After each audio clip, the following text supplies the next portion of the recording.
पिछले एक साल में भारत के कंजप्शन म्यूचुअल फंड्स औंधे मुंह गिर गए हैं और कुछ तो 19% तक नीचे आ चुके हैं। लेकिन अब जीएसटी 2.0 सुधार के बाद पूरा खेल ही बदल सकता है। सवाल यह है कि क्या ये टैक्स रिफॉर्म इन गिरते फंड्स को फिर से चमका पाएगा और निवेशकों की जेब भर देगा। आज के इस वीडियो में हम इन्हीं सवालों के जवाब देने की कोशिश करेंगे। नमस्कार, मेरा नाम उर्वशी सिंह है और आप देख रहे हैं फाइनेंस ज्ञानी। अगर रोजमर्रा की चीजें सस्ती हो जाएं तो इसका सीधा असर शेयर मार्केट पर भी पड़ता है, खास करके उन कंपनीज पर जो आम लोगों की खपत से जुड़ी होती हैं। हाल ही में आए जीएसटी 2.2 रिफॉर्म ने इसी उम्मीद को फिर से जिंदा कर दिया है।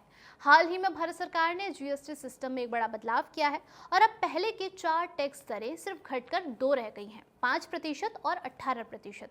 जरूरी चीजें और एफएमसीजी प्रोडक्ट्स अब सिर्फ 5% जीएसटी पर मिलेंगी, जबकि लग्जरी या फिर सिन प्रोडक्ट्स जैसे कि शराब, सिगरेट, लग्जरी कार्स पर 40% टैक्स जारी रहेगा।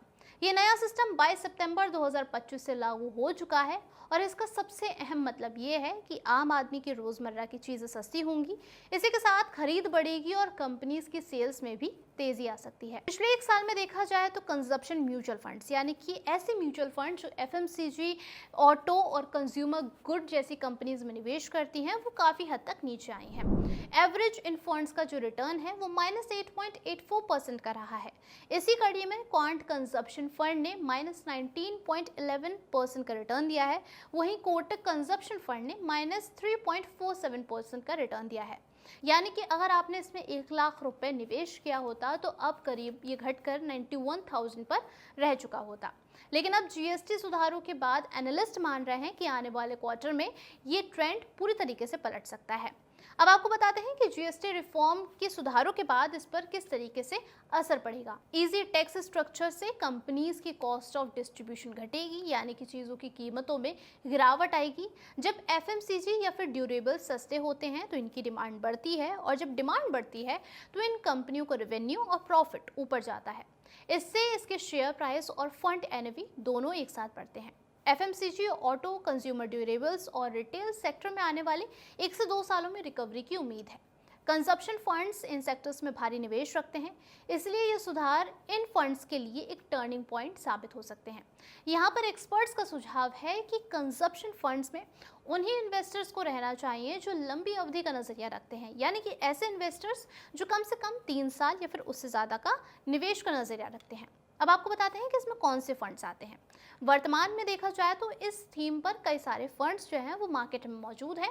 कुछ इसी के साथ एनएफओस भी हैं, जिसमें मोतीलाल ओसवाल कंजप्शन फंड्स 15 अक्टूबर तक खुला हुआ है। इन्वेस्को इंडिया कंजप्शन फंड 17 अक्टूबर को बंद हो जाएगा।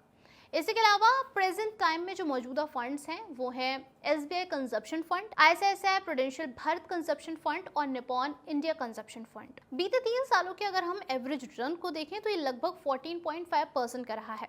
ICICI prudential Bharat consumption fund ने 16.76% का रिटर्न दिया है। आईसीआईसीआई प्रूडेंशियल एफएमसीजी फंड ने 7.76% का रिटर्न दिया है। 5 साल का परफॉर्मेंस हम देखते हैं। इसमें एसबीआई कंजप्शन फंड ने 24.25% का रिटर्न दिया है। वहीं आईसीआईसीआई प्रूडेंशियल एफएमसीजी फंड ने 15.11% का रिटर्न दिया है। भारत की कंजप्शन स्टोरी को अगर हम देखते हैं तो ये बेहद ही मजबूत है। हर महीने लाखों नए कंज्यूमर्स जो हैं वो मार्केट में आ रहे हैं, मार्केट से जुड़ रहे हैं। ऑनलाइन शॉपिंग, ब्रांडेड सामान और डिजिटल पेमेंट से खर्च करने की जो प्रवृत्ति है वो तेजी के साथ आगे बढ़ रही है और ये सब कुछ मिलाकर कंजप्शन थीम को लॉन्ग टर्म में एक ग्रोथ इंजन बनाते हैं।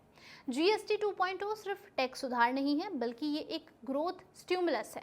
इसका असर धीरे धीरे कंपनियों की सेल्स, मुनाफे और कंजप्शन फंड्स की ग्रोथ में दिख सकता है।